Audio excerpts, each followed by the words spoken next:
سلام علیکم ګلونه لیدونکو خدای دې وکړه چې ښه اوسئ. زه نن یوه وړکۍ میلمستیا لرم او غواړم چې آشکې پخې کړم، نو تاسې هم ویډیو را سره تر پایه وګورئ.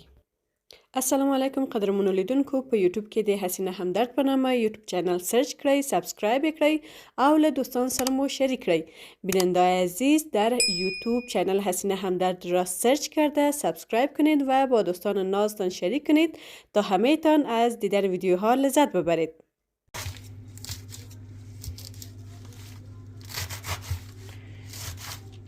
لیدونکو د نننۍ میلمستیا لپاره ګندنه مې واخیستله او پاکه مې کړله، البته ټوله مې کړله. اوس یې هم په ورژلو مې شروع کړه. ګندنه به وورژو، میده به کړو، ټوټې به کړو او ښه ده چې د آشکو لپاره، ځکه چې زه غواړم آشکې پخې کړم، لږې ښه میده میده کړو چې بیا آشکې مو خوندورې او مزهدارې راشي. نو میلمستیا نشم وتلی، یوازې یو کوچنی میلمستیا به اوسي او ترڅنګ هم تاسو ته به د ساده آشکو پخولو طریقه هم درته زده کړم. البته ویډیو کې به در وښیم، زه مطمئنم چې ستاسو زده دي، د هر چا په مختلفو ډولونو او شکلونو زده دي او د چې زه یې څه رقم پخوم دا به نو تاسو ته په ویډیو کې در وښیم.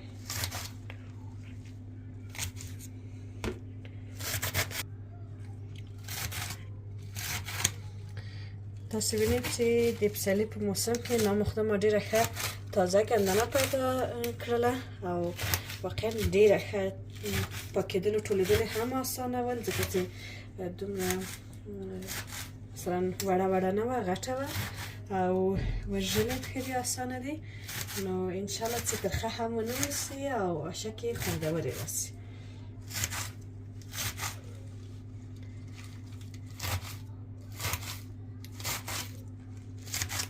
لیدونکو د آشک چې میده کوو، ټوټې کوو، یو غږ ورکوي که نه، تاسې به یې هم اورئ لکه غوره یا رواشه چې څوک وخوري، یو غږ لري چې ټولو خوښېږي او د ګندنې ټوټې کول هم یو غږ لري.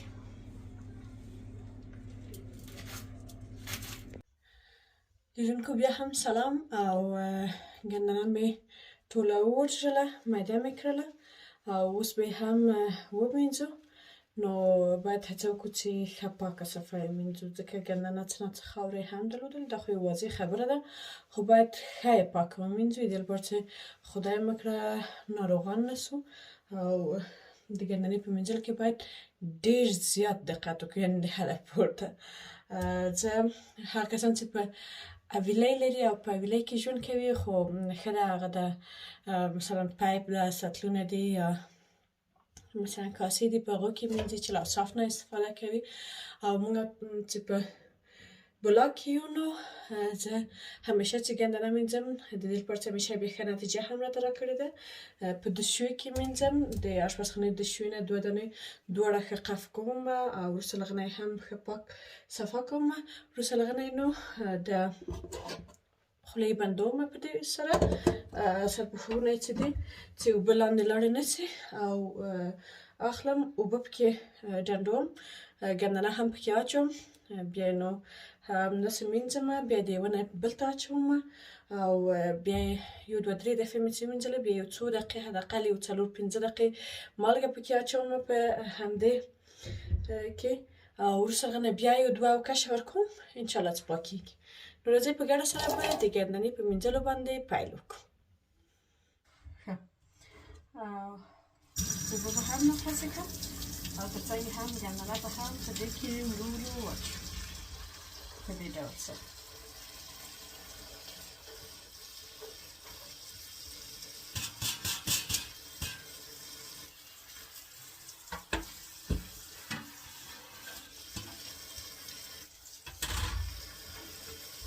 مهمه دا نه چې موږ تاسې ګندنه په څه ډول سره مینځو، چیرې مینځو، کوم امکانات لرو، کوم امکانات نه لرو، ولې مهمه ده چې باید ګندنه پاکه پرېمینځل شي، صفا پرېمینځل شي، ځکه ګندنه تاسو به هم سره موافقه اوسئ یو خاصیت لري چې که چیرې لږ څه خاوره پکې پاتې شي، پاکه نه شي، یو خو دا ده چې هر رقم چې ریګ او خاوره د غاښ لاندې راځي او سم پرې تویېږي مثلا ډېره بلده که مېلمانه اوسي په ځانګړې توګه او یا هم د کورنۍ خټو ته چې څوک پخه کړي پیرکیو کې یا هم اشکو کې یا هم ترکاڼۍ کې جوړوو نو هغه د غاښ لاندې راسي ډېر بد خبره ده او یې تر څنګ ډېر زر انسان ناروغوي نو باید کوشش وشي چې ګندنه ښه صحیح پاکه پرېمینځل شي او ډېر دقت پکې وشي او وروسته له هغه چې ښه دقت سره مو ګندنه ومینځله او پاکه مو کړله بیا کولی شو چې ورنه یې ګټه واخلو ځکه چې موږ تاسې الحمدلله مسلمانان یو نظافت جز د ایمان دی برخه د ایمان دی او همیشه چې په ځانګړې توګه ده چې همیشه پخلی مېرمنې کوي نو باید دې ټکي ته ډېر زیات پاملرنه وشي چې ګندنه ښه صحیح پاکه پرېمینځل شي هغه کسان چې حوصله نه لري یا هم کم حوصلې دي هېڅ دې نه مینځي ګندنه ځینې کسان خویندې دي په کورونو کې یا مثلا وریندار ده یا خواښې ده یا هر د کورنۍ غړي چې اوسي نو هغه کس چې پکې حوصله نه لري یا کم حوصلې ده هغه ته کله چې هېڅ د ګندنې د مینځلو وظیفه ورونه سپارل شي ځکه چې باید ګندنه داسې یو څوک ومینځي چې ښه حوصله ولري او زر ورته کم حوصلې ونه شي تر څو ښه یې پاکه صفا پرېمینځي نو ما هم پیل کړی دی او تاسو به هم لیدونکو وینئ په دغه ډول سره کولی شو چې ګندنه ښه صحیح پاکه پرېمینځو ځینې کسان وایي چې مثلا زمونږ آشپزخانه پخلنځی وړوکی دی او داسې یو افسانې او داسې مېلمستیاوې چې هغه کې مثلا آشکې پخې شي یا پیرکي پخې شي امکانات یې نشته او ګندنه نشي پکې مینځلی ولې کولی شو چې هر ډول د کم امکانات څخه هم ګټه واخلو او مهمه ده چې موږ خپل له څه ډول فکر لرو او څنګه کولی شو چې خپل د خوراکي توکي پاک کړو ښه اوس به هم زه د یوه دوشوي نه بل دوشوي ته انتقال کړو دلته به اوبه راخوڅې کړو دا ګندنه ده دلته به اوبه لږ څه ومینوو او په دې کې به یې واچوو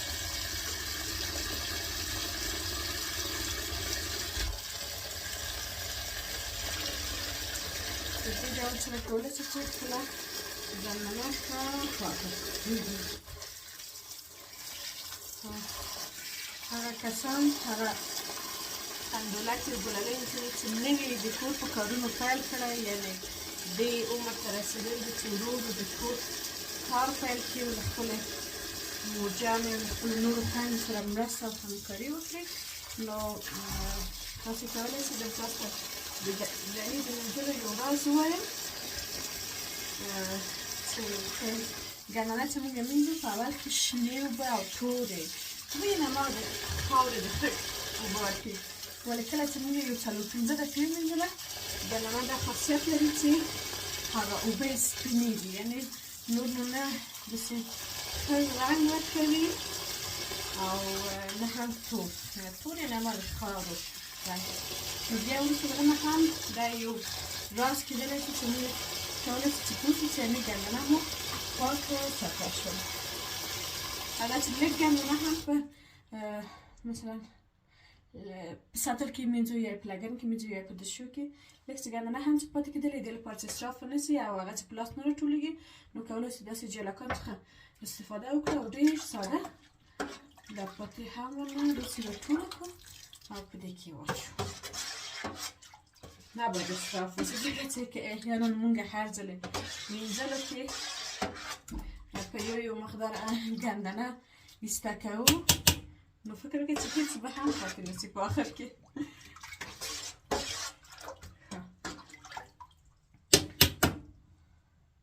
زه به کامره رزلټا وکړم هغه کومه خبر مې چې کړې وه هغه به واقعیت درته در وښیم وینئ قدرمنو لیدونکو داسې ګندنه په لومړي ځل ما اوکش کړله هم شنې اوبه دي هم داسې همه د خړو د خاورو اوبه دي او دا هم دویم دی په دې کې هم شاید ورو ورو اوبه یې په همدې ډول اوسي ولې مثلا آخرنی اوکش به هم بیا زه تاسو ته در وښیم چې اوبه پکې صافیږي او پاکیږي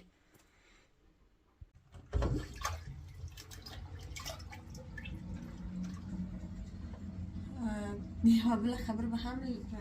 ګلونو تاسو ته ووایم خویندو کله چې دوو دستشوي نه استفاده کوئ او ګندنه یا ترکاري هر څه پکې مینځئ. کله چې یو مو خوسې کړئ د بل همدا خولۍ یا همدا سرپوښي کلک ونیسئ، ځکه چې هغه هلته هوا کش کوي او د دې لامل کېږي چې د دې هم خپله سر خلاص شي او سرپوښي ایسته شي. بیا نو درېیمه کړه هم د دې دستشوي اوبه او هم ګندنه لاندې دا مو او کش کړله مثل سر یې ویږدو تر څو چې اوبه پکې غونډې شي او ګندنه به هم له دې ځای نه بېرته هلته ور انتقال کړي.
ګلونو خویندې تر هغو چې ګندنه مو دلته په مالګې سره ښه پاکېږي، میکروبونه یې ټول له منځه ځي. دا مو ایښې ده د یو 5 دقیقو لپاره. ما هم وغوښتل چې له موقع نه استفاده وکړم او خپله چکه جوړه کړم. زه همیشه دغه چکو نه استفاده کوم، هم تازه ده، البته د وطن تولید دی او هم ښه خوندوره ده. چکه مې راخیستې دوه پاکټه، اوږه به ورته اچوو که استفاده کوو، خو دومره نه، یو دوه دانې کفایت کوي، ځکه چې اول خو زما خپل فشار اوږه ټیټوي. مالګه به پکې استفاده کوو، اوبه. نو چکه به هم جوړه کوو، قرار به په یخچال کې کېږدو تر څو کارونه مو مخې ته لاړ شي.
او بالاخره چکه مو هم تیاره شوله. قدرمنو لیدونکو دا به هم واخله او په یخچال کې به کېږدو، موږ تاسو په خپل نور کارونه مخته یوسو. ګلونو دا د څو دقیقې تېرې شولې او ګندنه مو هم چې په مالګه کې ایښې وه، فکر کوم اوس پرې کفایت کوي. موږ به نو یو 2 کشه نوره ورکړو. ګندنه مو پاکه شوله او په دې منځ کې مو چکه هم جوړه کړله، چکه مې هم یخچال کې کېښودله. اوس مو نو ګندنه خپله او کشه کړه.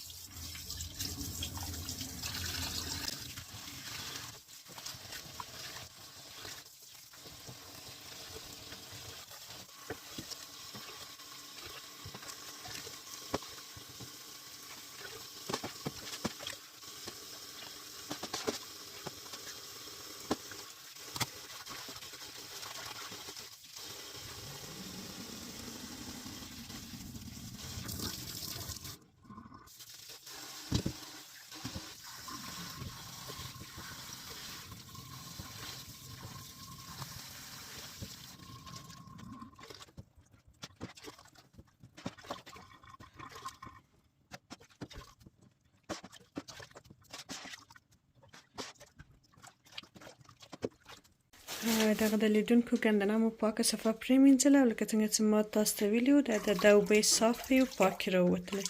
نسبت دغه اول ځل ته مو چې ګندنه وکش کړې وه. نو اوس به په دې کې مالګه واچوو، لږ څه سره مرچ او لږ څه هم شنه مرچ به واچوو چې هم ښکلی بوی ورکړي او هم مزه یې خوندوره کړي. لیدونکو په ګندنه کې مې لکه څنګه چې وویلې لږ څه وچ ګشنیز اچوو او د بوی ښکلی کوي او لږ څه هم شنه مرچ اچوو، د هم طعم او مزه یې ښکلي کوي خو لږ اچوو په اندازه ډېره نه اچوو. لږ څه هم سره مرچ اچوو او ورسره هم مالګه.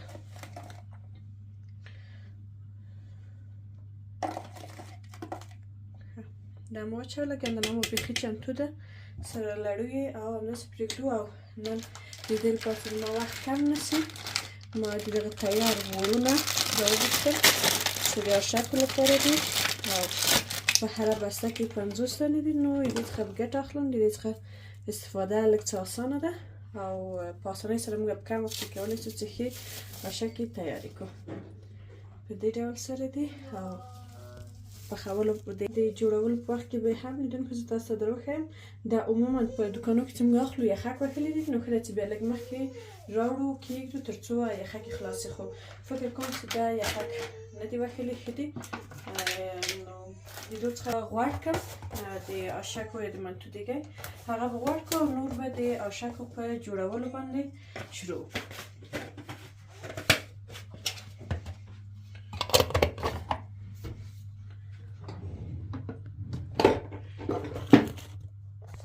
لیدونکو دا هم غوړي دي او دغسې به د آشکو یا هم منتو دیګي چې دی د آشکو دیګي دا همداسې ورسره غوړ کړو د دې لپاره چې بیا آشکې مو پرې سریښې نه شي. په دغه ډول سره به ټول دیګي له یو سره همداسې غوړ کړو. ګلونو لیدونکو د آشکو ډکول مې هم شروع کړله او په دې وړو سره د تیار وړۍ چې دي هم که آشکې اوسي هم منتو اوسي په ډېر ساده او اسانۍ سره یې پخولی سو او جوړولی سو. ګر چې که خپله اوړه لانده کړو جوړې کړو هغه بیا ډېر زیات خوندور راځي. هغه آشک ده هم مزه کوي خو هغه بیا لا یې خوند ډېر اوسي. زه به یوه ورځ انشاءالله هغسې هم تاسو ته جوړ کړم، خو د دې لپاره چې نن وخت کم دی او ما ویل چې بیا میلمانه را نه سي، زه هم په کور کې یوازې یم، نو ځکه مې تیار اوړه راوغوښتله. هغه مسافر وروڼه خویندې خو خیر که مسافرې هم اوسي پوهېږم چې کولی سي بلدتیا لري، خو مسافر وروڼه که غواړي چې په دې ډول سره یې تیار کړي داسې د وړۍ واخلئ یوه خوا یې لمده کړئ، چې لمده مو کړله بیا نو ګندنه یو مقدار سره کېږدئ، البته ډېره نه داسې برابره، یو بل سره یې بېرته داسې سریښ کړئ او داسې په دې ډول سره بس آشکې مو جوړې سولې. مقصد فکر مو اوسي چې واز پاتې نه سي. زه به یو بل هم تاسو ته همداسې ډکم، نو ټول په همدې ډول سره ډکولی سو. دا البته د آشکو هماغه ساده ډول دی، ځکه چې کولی سو موږ له آشکو څخه هم بېلابېل شکلونو باندې جوړ کړو او ډیزاین ورکړو، متفاوت داسې شکل هم جوړیږي، نور شکلونه هم دي. بیا به زه په نورو راتلونکو کې هم که ویډیو مې جوړوله بیا به تاسو ته جوړ کړم. نو آشکې مو هم د تیارېدو په حالت کې دي. په دې آخریني وروستي دیګ کې چې دی هلته مې اوبه پکې اچولې دي، فرق نه کوي که ګرمې اوبه اوسي یا یخې، خو که ګرمې اوبه اوسي زر په جوش راځي او دی هم هماغه وروستی قالب دی چې په دې ډول سره آشکې پکې منظم ایږدو. که چیرې لږ اوسي آشکې مو کولی سو چې فاصله یې پکې ډېرې ورکړو، خو دې لپاره چې ما آشک ډېرې دي نو ما فاصله یې یعنې بیخي یو بل ته نږدې ایږدم او په سر به بیا د یاده مې ونه وځي چې حتما باید له یو برش سره په غوړیو سره یې سریښ کړو او البته غوړي پې ووهو، بیا نو هېڅکله مو آشکې نه سریښېږي یو له بل سره او ډېر خوندورې راځي. په دې ډول سره حتی کولی سو چې مثلا غوړ یې کړو بیا په سر یې نورې آشکې هم کېږدو او برابر یې کړو. لکه داسې زه به دا وروستۍ آشکه هم ډکه کړم او پکې کېبږدم په دې ډول سره ټول هغه خالي ځایونه مو سره ډک کړل او هغه کوم غوړي مې چې مخکې لږ ګرم کړي وله البته دې لپاره مې ګرم کړي چې مایع شي چې جامد غوړي وله په دې ډول سره یو برش سره ډېر په اسانۍ باندې کولی شو چې غوړي کو ځینې مېرمنې دي که چیرې برش نه وي نو خپله لږ زغاله وړه اخلي یا مثلا کاغذ اخلي یعنې هر څه سره چې موږ تاسې په کورونو کې ورنه استفاده کوو خو برش بیا لږ کار ساده هم ده او پاک و صفا هم دی نو په دې ډول سره البته لږ غوړي باید واچوو که ډېر واچوو بیا د دې لپاره چې په سر قورمه هم واچوو لعاب مو هم ورته تیار کړی بیا نو خوند یې خرابېږي عموما آشکو باندې په سر لوبیا اچول کېږي او منتو که کله پخېږي بیا نو دال نخود او همدارنګه لږ څه د بانجان رومیو مرچو قورمه او لعاب هم که څوک غواړي ورته جوړې کړي خوند یې لا پسې ډېرېږي په دې ډول سره لیدونکو ټول مو غوړ کړل او دغه نور قالبونه هم چې ما جوړ کړي وه دا پرې کېږدو او دیګ به مو د ګاز په سر کېږدو تر څو له خیره ورو ورو پوخ شي او جوش شي نو تاسې هم ملتیا مې وکړئ کله چې پاخه شوله انشاءالله بیا به یې زه تاسو سره نو تاسې هم کله چې لیدونکو پاخه شوله بیا به یې د تیارولو په وخت کې هم ویډیو به ادامه ولري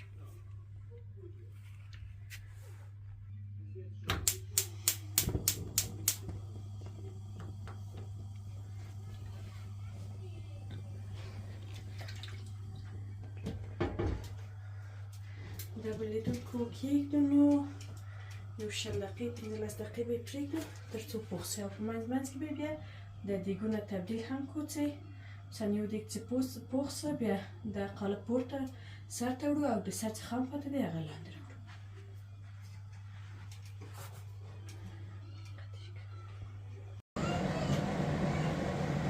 لیدونکو تاسې وګورئ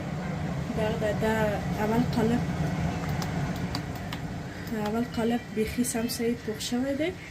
اوس به د نور قالبونه هم وګورو چې څنګه دي یو قالب خو پوخ دی دا بل قالب هم نو یو 90% پوخ دی او دریم قالب د تاسو ته اوس واضح ښکاري چې نه کومې خام پاتې او کوم پوخ شوي دي دا تر اوسه تقریبا خام دی او آخرنی قالب خو بیخي خام دی نو موږ تاسې به اوس داسې کوو چې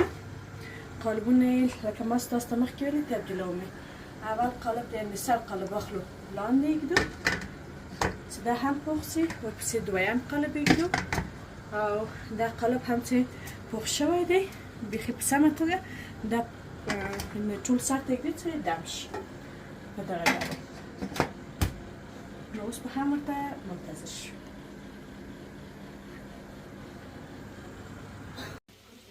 ګلونو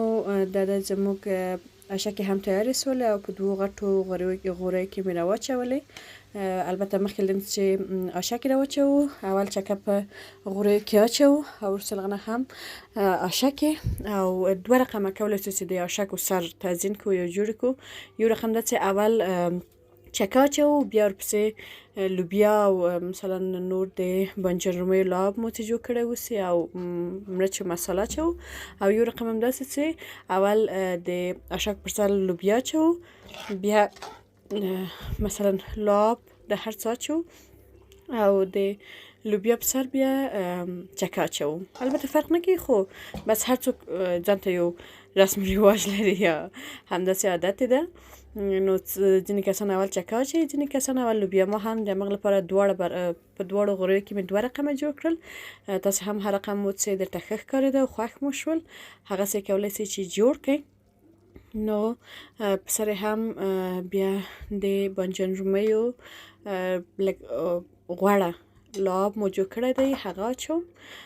ځکه چې هم یې ښکلی کوي هم خوند ورکوي که چیرې مرچ مو هم ورسره استفاده کوله ډېر ښه وي خو دا چې زما میلمانه زما خاله جانه ده او هغه نشي کولی چې مرچ ډېر استفاده کړي نو ځکه د معدې تکلیف لري نو ما هیڅ مرچ نه دی اچولی یوازې د وچو مرچو نه مې لږ لږ ګټه اخیستې ده نور به نو همغه مرچ نمکداني دسترخوان سر ته وړو نو که چا غوښتل کولی شي چې په سر استفاده کړي او ګټه ورنه واخلي. نو دا هم زمونږ نن ورځې آشکې وي. لیدونکو خدای دې وکړي چې ویډیو مو خوښه سوې اوسي او تاسې هم په ځانګړې توګه هغه کسان چې مسافر دی نو حتما ځان ته آشکې تیارې کړئ، پخې کړئ. دومره سخت کار نه دی خو خوند لري ځکه یوه آسانه ده. په سر هم وچه دانیا یا نانا اچوو او د دې ترڅنګ کولی شو چې لږ څه مرچ واچوو او ترڅنګ هم وچ ګشنیج اچوو. نو ویډیو همدې ځای کې پای ته رسیږي. ګلونو لیدونکو ډېره زیاته مننه کوم چې تر پای مو ویډیو را سره ولیدله او د یوټیوب سبسکرایب کول مه هېروئ. ترڅنګ هم که مو ویډیو خوښه شوې اوسي له دوستانو او ملګرو سره مو هم شریک کړئ. په انسټاګرام او فیسبوک کې لینک شریک کړئ ترڅو دوستان مو هم راسي او زما یوټیوب چینل سبسکرایب کړئ او ویډیوګانې همیشه تعقیب کړئ او خوند ورنه واخلئ. ډېره زیاته مننه کوم. الله مو خوشحالي نصیب کړه. ښه وخت.